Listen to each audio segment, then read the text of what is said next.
বর্তমান সময়ের মানুষ এতটা নিচে নাইমা গেছে, তারা সামান্য লাইক ভিউর জন্য তাদের মা বাবার কসম কাটতেও একটু দ্বিধাবোধ করে না।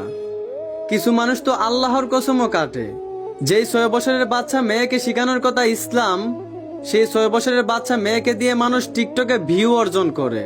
সাধারণ মানুষকে নিয়ে কি বলবো, এখন তো কিছু হুজুররাও টিকটকে আইসা নষ্টামি করে। যেই বয়সে নারী পর্দায় থাকার কথা, সেই বয়সে নারী বেপর্দায় চলাফেরা করে। আর দেশের মানুষ দর্শন কেন কমে না এইটা নিয়ে বাড়াবাড়ি করে। কথায় আছে, নিজে ভালো তো জগৎ ভালো। জন্মগতভাবেই আল্লাহ নারীর প্রতি পুরুষের আকর্ষণ দিয়েছেন, তাই আল্লাহ নারীদেরকে পর্দার বিধান দিয়েছেন।